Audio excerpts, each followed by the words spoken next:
out. All right. My shoulders are always so tight. Put them down. Hold them there. This is a natural position. Dude, you see that banana that sold for like 120,000? 120,000 flat. Like, what? I mean, duct tape and a banana. Dude, we went to the MoMA in London, and it was a white canvas that God knows how much it sold for. No, it was white paint on a white canvas. Yeah, no. Very different. Huh? Very You just said white canvas, yeah. Well, it's the same thing. No, you have to say that it was white paint on a white canvas. Like, how do you... What? Is the canvas a part of the art? No, it's the paint. It's the paint that's important. I guess. Did the artist make the canvas? Because that would make it more... No, the question is, how do you paint with white paint on a white canvas? That is the question. I can't answer that question. It doesn't even matter. The banana is more important currently because it speaks to our day and age. I mean, a banana taped to a wall. How do you even, like, what do you take home? Like, a wall? You have to. It's not like it was up on a white canvas or anything. I mean, it was on a wall. So, unless they saw it off, which might be even more artistic. That would be kind of cool. That was just like a square hole, and then that is the art. You think the banana was like free trade, when do you think organic? Yeah, I was gonna say. Like it's not even a banana. It's a... What are they? plantain. Yeah, plantain. I wish it was one of those super small bananas. Little bananas. Dude, have you ever had those? No. Dude, I think I might have had them once. They're hard. They're like rock hard. Dude, a kid in my class who, I don't know, maybe he was Peruvian or from like the Philippines. I know that's a pretty big gap. But he used to have those bananas and then the mini bagels. Do you remember those? Yeah. Not pizza rolls. I know they're bagels, but were they from them? It was a bagel, but it was maybe a quarter of the size. Yeah. Shrunk into 25%. And they were sliced too. They're just called mini bagels, I guess. I haven't seen those things around in so long. Dude. But for that family, it was a smash success. Do you remember 3D chips? I don't know why that just reminded me of like something I haven't seen. The Doritos ones? Yeah. The ones in the black can? Yeah. You screw them up. I remember those. I can't. What were they? They were still triangles, right? Yeah, but they were like 3D triangles. Up, right? Yeah, and it was just all air. Yeah, I do remember that. Yeah. I remember that being a big thing in 2005. Yeah, remember we used to get puffballs? Yeah, dude, the cheese ones. Yeah. You know they sell those like all the time at package stores? Yeah, actually I joke about it when I go shopping. I'm like, dude, we should get these. But nah, there's so many. But they're like $3. How many could you eat? Balls. How many balls are in there and how many could you eat? Dude, there's probably like 500 balls. Probably. Maybe more. Nah, 500 What's is a big one number. layer? One layer is like 25. Yeah, they're about like this big. Dude, I know this thing's good too. And we never had them. We got one time. Probably for our older siblings that Mom got. And then after that, you know what it was used for? A Lego container. Mm-hmm. So you just stare it down the whole time. Your mouth would be watering while you're building cruddy Legos. Shout out to Lego who sponsors this podcast. Yep. Local sponsor, actually. Yeah, don't tell Thank Lego. you, Connecticut. Yeah, but I don't understand. I mean, I guess the banana, going back to the banana, I guess the banana had to be made from just some big artist in the artist world, which I have no idea, that put a banana. It's a real banana, though. It's a real decaying banana. Yeah. Yeah, it's decaying. So, yeah, they propose a question like, does the decay make it worth more because it's going to go away? Or does it actually make it worth less because it's not there. Dude. How long? Dude, banana peels last a while if you just put it in the cold. Dude, there's some outside just I know that'll dangling on the trees. Yeah, dude. And this place sees all the seasons. Oh yeah. This is not Southern California where it is simply. Well, yeah, but things don't decay over there. It just like stays. That's what I'm saying. Is that over here it would decay and they're still there. Yeah. Over there it wouldn't, and they're still there. They're still there. So basically, banana peels. That's what they didn't fix when they changed the banana genome. They didn't care about the peel. They just wanted to care about the inside. Dude, I was driving on the 405 and I threw a banana out, and my friend was like, "Dude, you can't do that." I was like, "It's a banana. It's gonna rot." They're like, "Not here." No, I was like, "Oh, dude. It's gonna grow." Technically, I literally. It's gonna grow a whole new tree. It's like, well, back where there's actually rain and water, it decays with bugs, but there's no bugs. It might be that whole sculpture. I'm assuming is what it's called, because it's not a piece of art. I'm assuming it's a sculpture. That might be a broader picture for humanity and the earth, because the duct tape is humanity and the earth is the banana. We're trying to keep it apart. It's just decaying. No, we're trying to keep it up. Yes, we're trying to hold, but it's... No, it's trying to keep it erect, like a banana. Why did he choose a curled one, though? That's the... Like, he could have chosen a there. He has a curled wiener. Right or left, up or down. The banana was going up like this, like a C. Yeah, it was if you look, like that. Yeah. Yeah. Right. So Where's what? Is it like... So is the artist pointing to the right? Is his pointing to the right? Or is it pointing to the left? Because...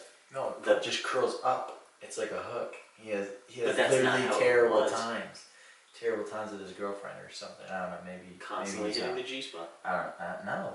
For decades? Can't even get in. It just doesn't even... It just keeps hooking in. It just knobs?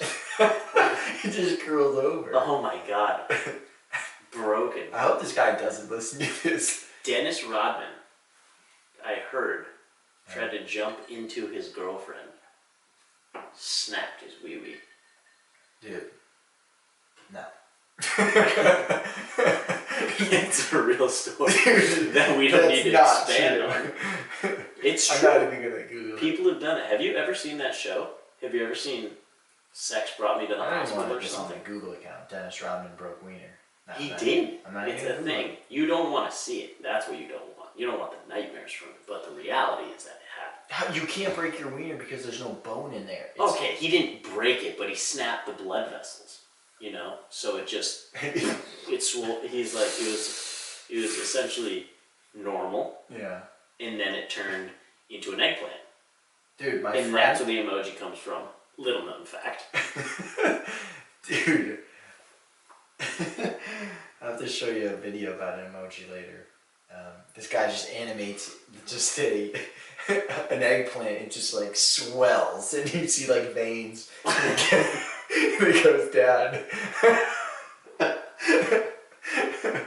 Jesus, dude, I gotta see it if I can find it, but try to remember that.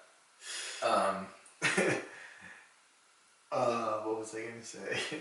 Oh yeah, in high school, my friend, literally we were in like chemistry or something, and he's just like, oh, I got pain, and he like goes to the bathroom, and he comes back, and I can see him like waving to like our friend group, and we're like, what? So we like all got up and left, and he literally like twisted a testicle, and his testicle was literally the size of a grapefruit. You know how they twist though? I actually just learned this the other day. Is they don't like. What are you googling? I was watching. Where did you go from Dennis Rodman breaking penises? Listen, those were years ago. The memories are just in conflict. It sounds weird, but it's the just neurons are just all at together. this moment. Everything's just coming together in a weird spot. But anyways, it was from Dr. Drew, and he's on He's on like Tom Segura and his wife's podcast. Mm-hmm. He has his own thing. I think it's called like Dr. Drew at Night, or whatever. But people write in and they'll like say things that are wrong with them, and one guy said that, and they pulled up a diagram of it, and it's not that. I always thought that they twisted together, No. And they don't. It's one. Yeah. Just gets like twisted up. Yeah. Yeah. And then, He's like, it's impossible for two to wrap around each other, but one just gets like corded, like a tire swing rope. And then it just swells up, and obviously, if it doesn't get enough blood after a while, like you could lose. Yeah. You could lose a nougat. Dude, sometimes I wake up in weird positions. I'm like, oh man, your legs are just like twisted over. And you're like, dude, it happened. Ever since I saw this, I was traumatized. Like in the boys' bathroom, I was like, dude, oh god. Dude, when my friend was talking to me about when he went to the doctor and got a finger up his butt for his hemorrhoids, I was like, do you know how funny it would be if you pulled your nuts behind your thighs so she just saw two guys poking out? And she was like, are you comfortable? He's like, yeah, I don't know what you're talking about.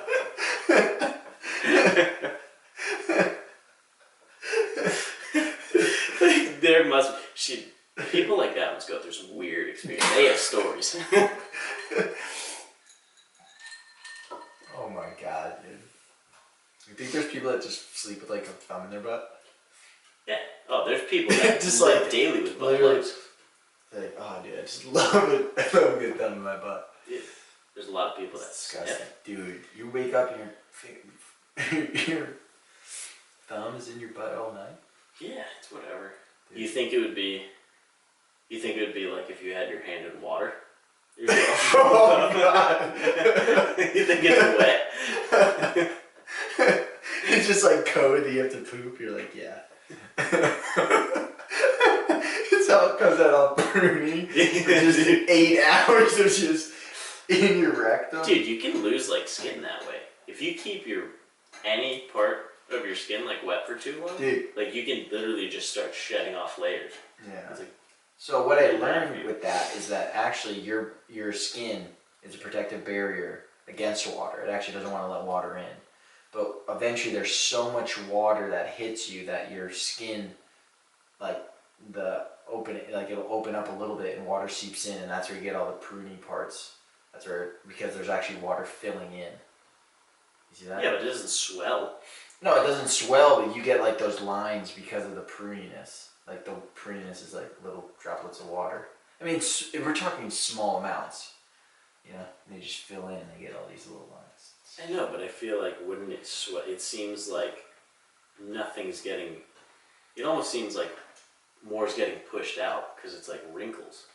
Mm-hmm. You know, it's like there's less fluid inside of your fingers. You know what you're saying is because it just doesn't seem like the amount. It would just be awesome if we could just breathe in water through it. I mean, that does make a lot of sense. It'd honestly be awesome if you could just breathe. It would also be awesome if you could just drink water and not have to breathe. Like, even though there's oxygen in here, I still need oxygen. Like, you can't just drink water and never breathe, even though there's oxygen in here. Yeah, but... You know what I'm saying? Like, it can't just be underwater. I mean, I guess that'd have to be fresh water, but... Yeah, but you'd have gills. And then you'd be just shooting out water. Because isn't that what gills do, doesn't it? No, it releases dioxide. Gills? Doesn't it? I thought gills, extract the air from the water. Like, I don't think that they're not, drinking anything. Gills take oxygen out of the water and let water carry away carbon dioxide. Fish force water through their gills, and where it flows past lots of tiny blood vesicles.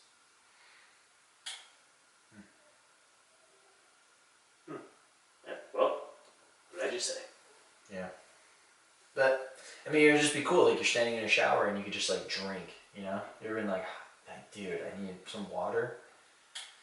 I don't think... Just you think they drink? I don't think fish drink. No, I'm saying you could just, it would be cool if you could just absorb water. Like, you're standing in the shower and you're like, oh, I'm thirsty.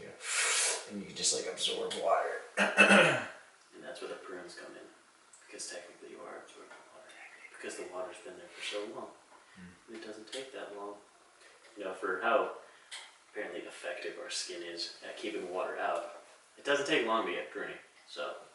Well, that's the thing, is there's so much water, and eventually cells on the outside of your skin break down. They just get penetrated. Because the outside, because the skin's on the, or the layer on the outside is all dead. Like, you go like this, and thousands of layers just shed off. Like thousands of skin cells, just done. That's what dust is. Yeah. Well, most of dust. Yeah, it's mostly dead skin cells. I don't know, man. The body's weird. Like a monkey has skin. What other animal? I mean, I guess there's actually one. Cats have skin, dogs have skin, rodents have skin. Dude, I've seen a lot of possums in these roads lately. I don't know if you have.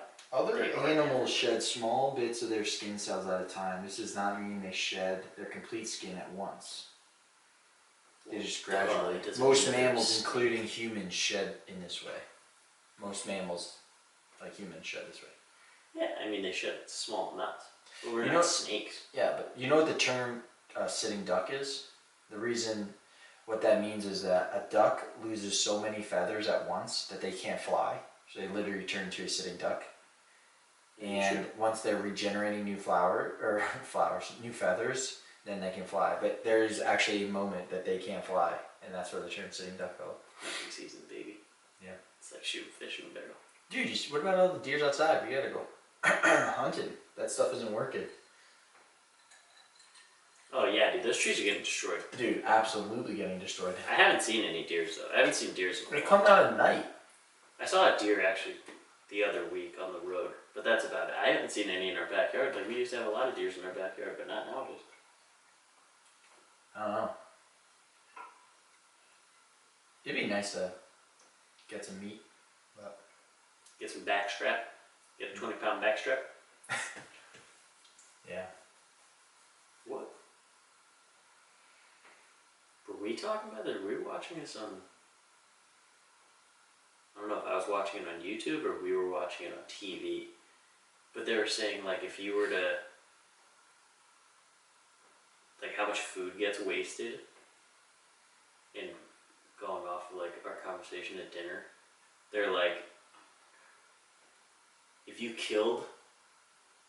It was on Joe Rogan. It's like, if you killed a deer in a field and brought it immediately to, like, a meat cutter and said... They cut everything that you can off of this. Yeah, how much still be goes like, to waste? I think it was like 25% of the animal. Versus if you just cut it there and leave it there, nothing goes to waste. Like, they'll eat the bones, they'll eat everything. Mm-hmm. Yeah. I mean, that's exactly what I'm trying to say. Is we waste so much food in that it's not even funny. Like, you just have to. Yeah, I guess you gotta kind of do it like that. You just take like a little bit of meat and whatever you can't take. Just a third of all food gets wasted. Well, that's the whole idea. I mean, don't you remember in Into the Wild how like upset he was because he killed the moose and he couldn't use it all? Although, I mean, I guess big term. Yeah, roughly like 1/3 of food produced in the world for human consumption every year. 1/3 of the food produced in the world for human consumption every year. Approximately 1.3 billion tons gets lost or wasted. Dude. Lost? Or wasted. Yeah, like a lost like shipment and then food rots and they just throw it away. Vegetables. Yeah. Leave the trucks. Avocados. Go into the sewers. And they meet. And they conspire against man. Maybe.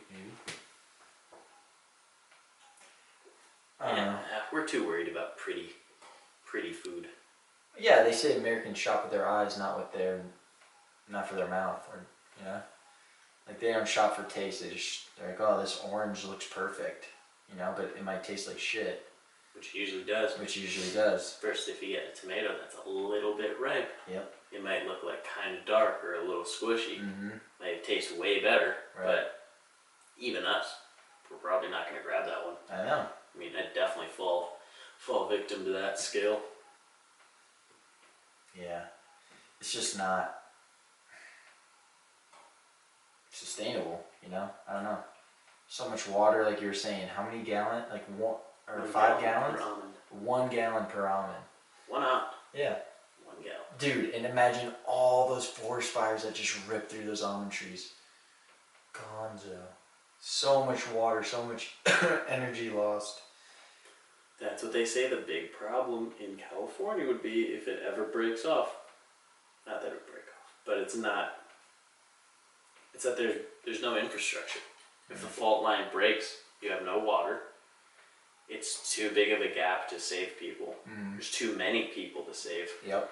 That it's just an absolute disaster from that. It's not even that the earthquake would be really devastating enough that that would like do a lot of damage, like it did in like San Francisco that one time, a long time ago.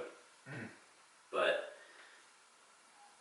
yeah, everything would just like cease. So I was listening to this thing on NPR saying how big metropolis cities actually use less water than you think because it's easier to get water from the mountains and bring it to one place instead of dispersing the same amount of people in like New York. If you just spread them out in, you know, let's say like the middle of nowhere, you know, it's way easier to actually collect water in one spot and, you know, take it up or take it wherever around the blocks.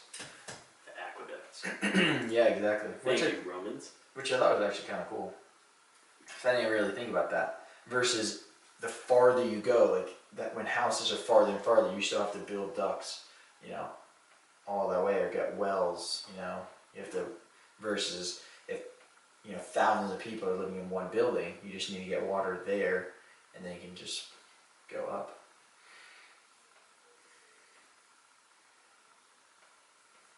How would that use less water though?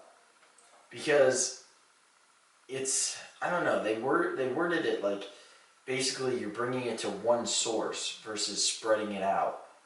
So even though it's wasted, huh? Like you're not losing it in pipes where it like leaks out or something.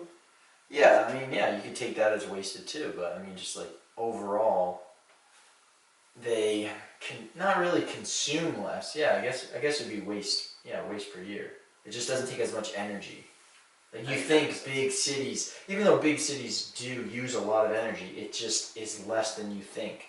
Doesn't mean that, you know, rural areas are consuming more. It's just, it's easier when things are actually condensed because they're all right together. That makes sense. I mean, part of the reason why cities exist is because it's sustainable somehow. Yeah. Well, I mean, it kind of like is a motivating factor. There's so many people. It's like you kind of get lost in it, so you almost want to do better. You know, like you're nobody in New York until you're somebody. So that's kind of the fun of it. You're like, I like to be a nobody because you can, even when you're somebody, you can walk those streets and no one will notice you. Yep. But then all the time. But then, yeah, you also want. Some people cannot survive in that situation. Some people thrive off it, like you're saying. Some people lose their mind by always being, you know, you're connected, technically, even by, you know, proximity to so many people, but you can also feel super isolated, which might be, maybe you feel more isolated. Because at least if you're not around people, like you know you're not around people. Right. But if you're around people and you're not like, you don't feel connected to anyone, you're like, I don't know, in a worse spot. Yeah, I mean, you can definitely be as close as you could ever be to people and still feel alone, and the opposite. You know, you could be alone in nature and feel so connected to everything. So it's a weird mindset of, you know, like, yeah, where you are, who you are.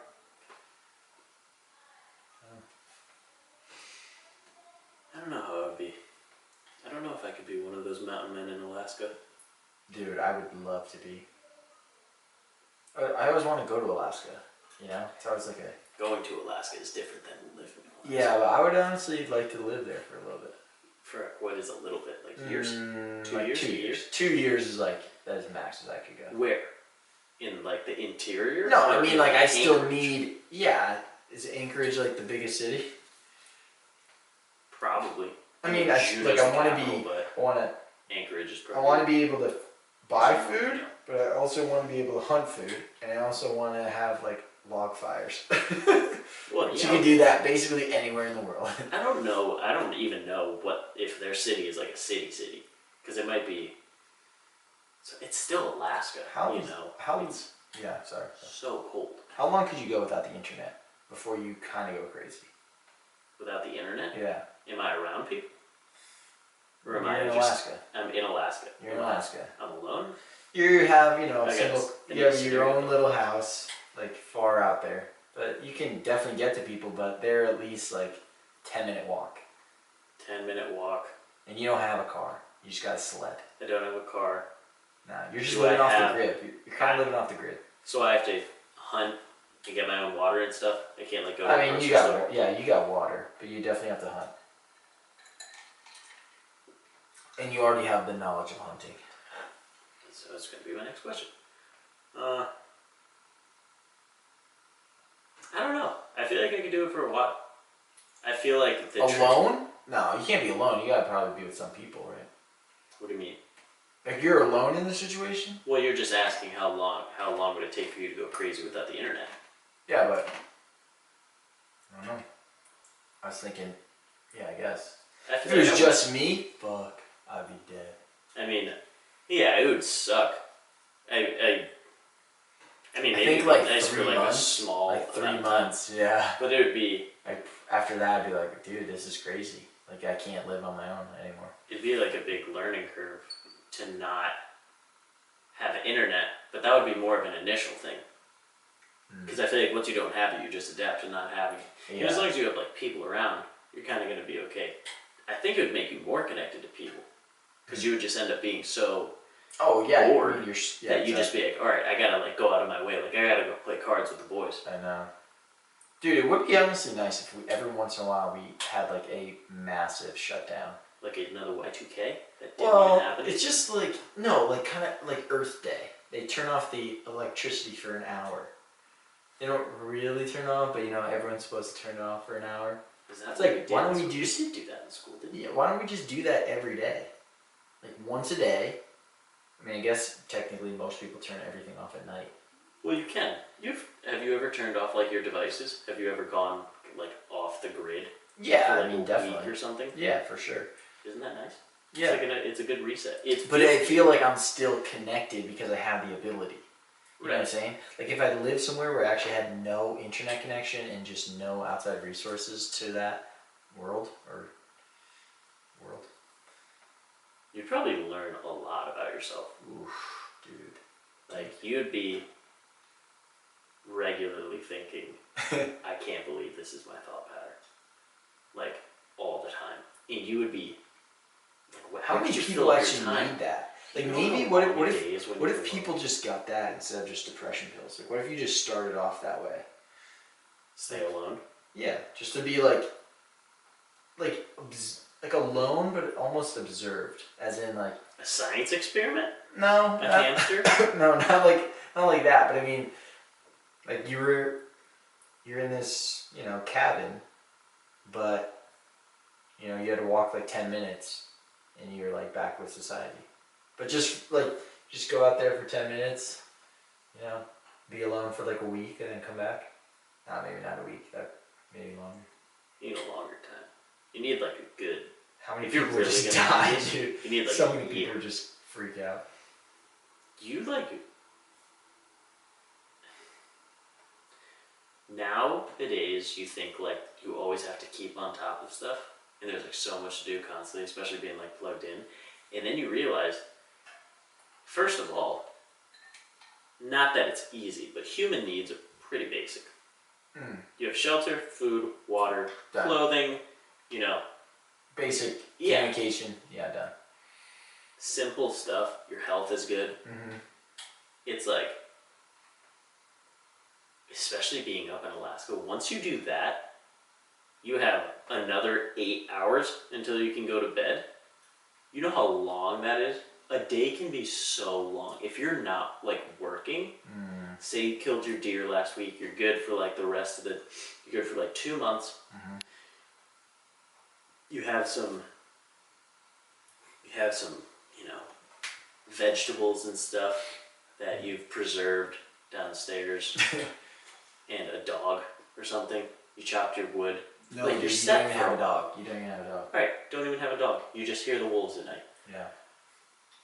There is a lot of time in the day. Like you think you can sleep a lot, And if you're alone, there's so much time. Dude, what are you doing for 24 hours of darkness? Or 24 hours of light? Dude, those are heavy days. Talk about long days. Those are days to buy a sensory deprivation tank. I know. You're just in there for 24 hours. You're so pruny. Yeah. I think my skin's shitty. You just feel it starting to like go around your arm. Like oh my god. Oh, this feels so good. I mean, I guess the only thing to keep you sane would be like bring some books or something. Dude, I was reading this. It's a book called Educated. Uh-huh. And this girl is raised Mormon in the middle of Idaho. And they, like, crazy religious. I think she has 4 siblings, 4 or 5 siblings. 3 of them, until they were 16, never had birth certificates. They're not, like, entirely sure what the exact date of their birth is. Like, crazy. But in the last chapter that I was reading, the dad owned, like, a scrapyard. So he had just, like, heaps of cars, like, around their land.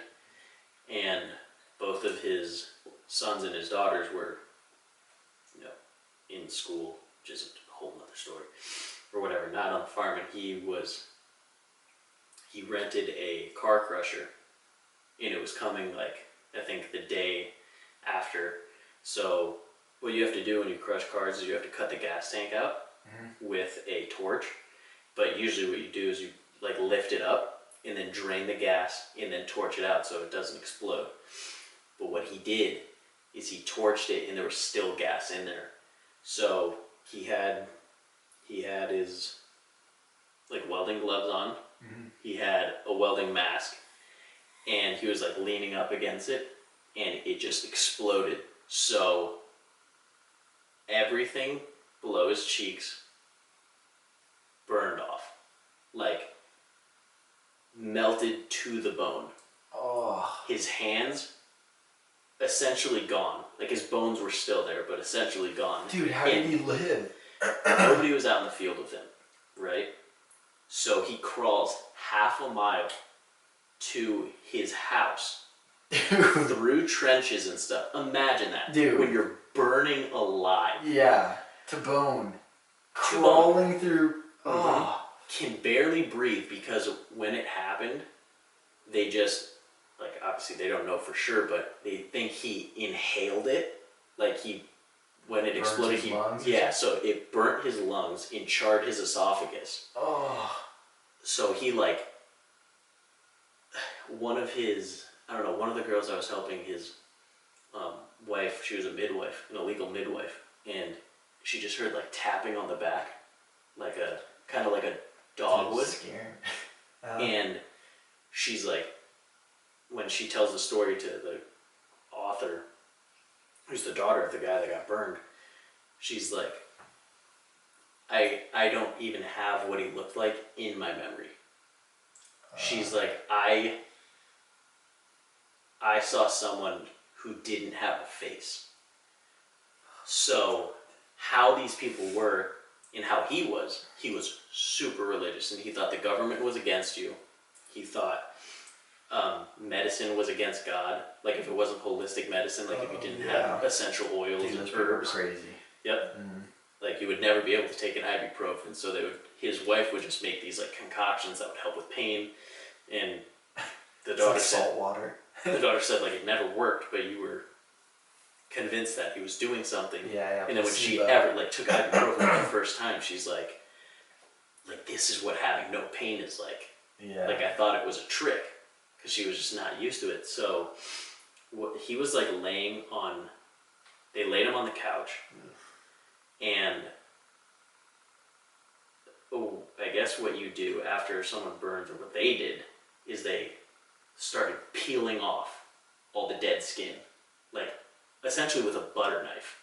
Oh, so they took off, like, his hands, basically to the bone, and it was just like in Chernobyl, like, where it looks like you were soaked in water and then burn, and then you just start peeling it like a scab that you put in water. Yeah, well, the first thing you want to do with a burn victim or burn patient is like you worry about their fluid loss. Yeah. And the second thing you do is about infection. So which they couldn't give him any fluid, which is the first thing that they thought he was going to die from. Right. Because they wouldn't go to a hospital. The doctor, they called like the hospital, and she's like, "Please, can you just give me the stuff for an IV?" And he's like, "I can send a helicopter over right now, and we can take him into the hospital and make sure he's okay." And she's like, "No, we don't believe in that. We can't do that." And he's like, "Then you're going to kill him, and I'm going to have no part of it." Right. Oh, so, my God. Because his esophagus was charred, he couldn't swallow. So they tried to like drip water into his mouth, and he would kind of like spit it up. Yeah. Because there was. Right. There's no muscle. Yeah. There's not no muscle either. Yeah. So what ended up happening is she eventually gave him an edema, which I guess worked. Put up his butt. Oh yeah. And it wasn't the burns that they thought he was going to die from. They thought it was going to be because his fluid loss, not being able to eat or drink, and also scarring of the esophagus. Like they thought it was going to scab over and he just wouldn't be able to breathe. Right. Oh, dude. So, like when I was even just hearing it, and it wasn't like her. I think she said she got there like a day or two later, so it wasn't like a first-hand experience, because they called and they're like, "We think like Dad's gonna die," and she just didn't know what happened, and just how they described it, like I could. Dude, if it wasn't for Chernobyl, I wouldn't be able to picture that in my mind, but now I can. Dude. And it was just like his chest was burned, and there were parts of it that had like holes. Yeah. And there would be like pockets of pus. Oh. And it was just like, it was a devastating description, dude. Oh, dude. I mean, I know this isn't funny, but like the first thing I thought was that chocolate lady from SpongeBob, just like, that old lady, just like done. But. Oh, dude, in all seriousness, that is rough. That, like, so there was just a little, because of the little gas? No, it was filled with gas. Oh, filled with gas. So there's so much gas. Yeah, so you usually, like, puncture a hole with a drill and then and collect the gasoline. Yeah. So she said, like, he was so good at this, or that she had no idea why he wouldn't drain at first. Like, maybe it was just something that passed his mind. But dude, you're talking about like not swallowing. One of my deepest fears is to like, I don't know if you know what an emergency tracheotomy is, when like you can't breathe and you just gotta stab like a pen. Yep. Oh, dude, that's like, when you were telling me that, I just started freaking out just thinking about that. That's like a fear of mine. I would never want to do that because, I mean, if some people get super nauseous or even scared to just like stick an EpiPen in someone. You're like, oh, like you're having an allergic reaction. Boom. That's nothing. Dude, imagine having to pierce someone's skin and their, trach to go through. You have to open it up, put the plug in. Dude, there's a couple places on my body that I'm just like so cautious about, and one is right here, because it's just so. It seems like so delicate. Yeah, dude. So delicate. Anything here, I mean, like, even my sternum, like, dude. Just cracking that. Oh, dude. Oh, a sternum? I feel like a sternum's not that bad. The little thing under your sternum, the... Manubrium? I don't know. Is that like the bone that goes past it? Yeah. Isn't it? There's like another name for it. It's like something's... It's like some guy's name's growth or something. I forget what it's called. I don't really know. I'm sorry. Xiphoid process. Xiphoid process. Yeah. I should know that. But the manubrium's on top. This is the manubrium right here. Like, you can feel the top under it. That's the arch, manubrium arch, right here. And then your sternum body, and then the xiphoid process. Yeah. Do you have a bump on your sternum? Or it's just flat? Yeah, right here, like in the middle. Yeah, that's where it bends. So that's when you move, and then this is the body. So That's right there, you can feel that bump, huh? So you crack it. Oh, dude. When you're like when you're learning about CPR, and you're learning CPR, they're like, hey, if you're just doing emergency CPR and you hear some ribs crack, just keep going. Yeah. I mean, you shouldn't be pushing like that hard, but I mean, sometimes when you do, yeah, you're freaking out. You're just like, you just might hear some bones crack. Just keep going. I mean, obviously, you got to be careful that you don't puncture anything, but you probably just broke, most likely just up here. And your ribs are real flexible. Yeah. I mean, they're... Actually, I don't know if it's the rib itself that's flexible. Well, because they have cartilage. Yeah, because there's cartilage. Yeah, there's cartilage that connects to the sternum. But yeah. I mean, they got to be flexible because you're constantly breathing. I don't know if I could work in the medical industry, man. I can't see that kind of stuff. That's another thing that Dr. Drew came up with. He's like, doctors aren't any different than people. Like, for the first 4 to 8 years, like, everything that you learn about, you think that you have. Right. You're just like, everything that you see in people, you're like, this is going to happen to me, or this is happening to me, and I have no idea. Exactly.